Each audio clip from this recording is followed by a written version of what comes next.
Battle passes were supposed to reward you for playing. Buy one pass, play the game, earn some cosmetics, and get a little extra progression along the way. Honestly, on paper, it sounds pretty harmless. Unlike loot boxes, you could actually see what you were buying. There was no slot machine determining whether your $10 earned you the skin you wanted or 17 duplicates of weapon charm nobody has willingly equipped. You pay once and the rewards were clearly displayed, and playing the game unlocked them. Simple. But somewhere along the line, battle passes stopped rewarding the players for playing and started punishing them for stopping. The basic pitch behind a battle pass is almost impossible to argue with. A developer releases a season of new content. Players can purchase an optional progression track containing cosmetics, currency, and other rewards as they play. They earn experience and move through the track. The more you play, the more you unlock. Compared to buying every cosmetic individually, the value can look ridiculous. $10 might theoretically contain 50, 100, or even hundreds of dollars worth of skins, emotes, weapon designs, and other digital goodies. There's just one minor detail hiding behind that value. You haven't actually purchased the rewards. You've purchased the opportunity to earn them. You pay the entrance fee, and then the game hands you a list of chores.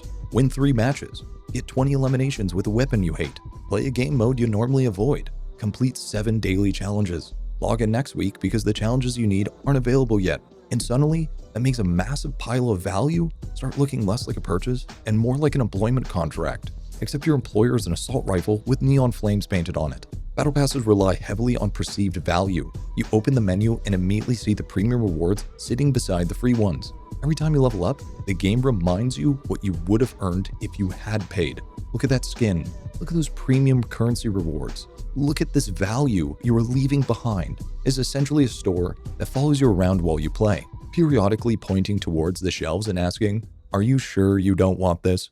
Eventually, you buy the pass. And once you've paid, the pressure changes. You are no longer deciding whether the rewards are worth $10. You are deciding whether quitting means wasting the $10 you already spent. That sentence has carried more terrible decisions than most motivational speeches. You may not even enjoy the game anymore, but you're level 23, the skin you want is at level 100, and the season ends in 12 days. So now you have to play. Not because you woke up excited to play the game, not because your friends are online, not because the gameplay sounds fun. You play because a progress bar has taken your money hostage. Games used to compete primarily for your money. Now they compete for your time. Money is still important, obviously. These companies haven't suddenly become charities. But your time keeps the servers populated, shortens matchmaking, fills social feeds with clips, and gives paying players other people to compete against. A player who logs in every day is more valuable than someone who buys the game, finishes it, and leaves. The Battle Pass solves the problem by turning play into maintenance. Daily challenges creates the reason to return today. Weekly challenges creates a reason to return later. And seasonal challenges creates a deadline. Limited events get layered on top, and bonus rewards stretch beyond the original finish line. You complete the main pass, only for the game to reveal another page containing alternative colors, special effects, or the version of the skin that actually was shown in the trailer. Congratulations on reaching level 100. Your reward is discovering that level 100 was the tutorial. This is how optional progression systems becomes an endless checklist. At first, the Battle Pass adds structure to something you already enjoy. Eventually, the Battle Pass becomes the reason you are playing at all. And that is where the relationship flips. You are no longer playing to unlock rewards, you're unlocking rewards to justifying continuing to play. The entire system becomes much stronger when the rewards are temporary. A normal cosmetic can sit in the store until you decide whether you want it. A Battle Pass reward comes with an expiration date. Finish the track now or potentially lose access to it forever. That deadline transforms a cosmetic from something you might like into something you need to make a decision about it immediately. You might never use the final skin. You might already own 200 skins. You may spend 99% of your matches wearing the same outfit you equipped 4 years ago. It doesn't matter. The reward is limited, and therefore allowing it to disappear feels like you're losing something. The game does not need to convince you that the cosmetic is amazing.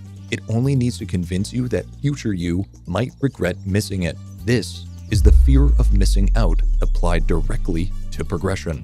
You see other players using rewards from older seasons and realizing you can no longer earn them. That makes the current pass feel more urgent. Maybe this season contains the next rare cosmetic. Maybe skipping it means becoming the player who says, "Yeah, I could have unlocked that. I just didn't finish the pass." The game creates the deadline, sells you the solution, and then congratulates you for meeting it. How generous. The earliest versions of these systems were relatively straightforward. One game, one pass, one reward track. But a successful monetization system is apparently incapable of remaining normal. Now games can contain multiple passes, event tracks, character progression systems, ranked rewards, weekly objectives, and limited time collaborations running simultaneously. Each individual system may look manageable. Play a few matches here, complete a few matches there, log in twice during this event, but stack enough of them together and your leisure time becomes project management. And this becomes significantly worse when you play more than one live service game. Every game wants to be your main game. Every game has a daily objective. Every game has a seasonal deadline. Every game has a limited collaboration that definitely, absolutely, positively might never return until the publisher decides it would make more money by returning it. Did you miss a week because you were busy? Now you're behind. Played another game? You're wasting progression time. Take a break? That timer continues moving whether you are there or not. The real result is a strange kind of anxiety where choosing which game to play feels less like picking entertainment and more like deciding which unpaid internship needs attention first. And naturally, many games offer a solution. You can buy levels. The same company that designs the grind can sell you a way around it. This creates a beautiful cycle. First, the game sells you a battle pass. Then, it gives you a limited amount of time to complete it.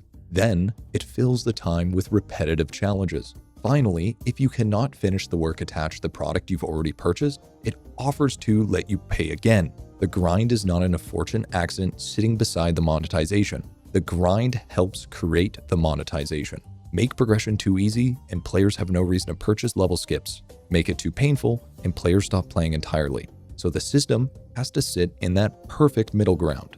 Annoying enough to create pressure, but not annoying enough to make everybody uninstall. That is not game balance. That is irritation management. The frustrating part is the Battle Pass does not inherently need to work this way. A reward track can provide goals, give regular players extra value, and fund continued development without attempting to occupy every free hour of someone's life. The problem is not progression.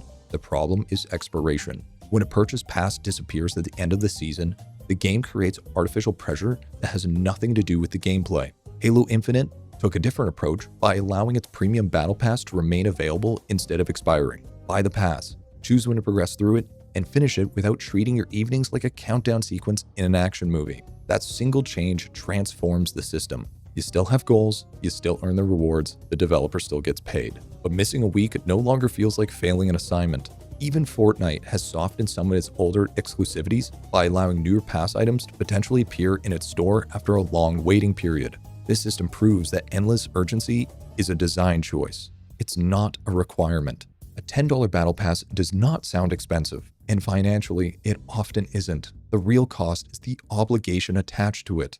A battle pass can quietly dictate which game you play, how often you log in, and which activities you complete once you're there. It can turn a game you love into a checklist you resent. And because each task appears small, it becomes difficult to notice when entertainment becomes routine maintenance. One daily challenge is harmless. One weekly reset is manageable. One seasonal deadline is easy enough. But when the entire industry uses the same systems, your free time gets sliced into dozens of little obligations, each one demanding that you return before your timer reaches zero. And that may be the greatest trick battle passes ever pulled. They convince players that receiving more content automatically meant receiving more value. But content you must reorganize your life to complete is not always a reward. Sometimes it's just more work. Battle passes started as a cleaner alternative to loot boxes.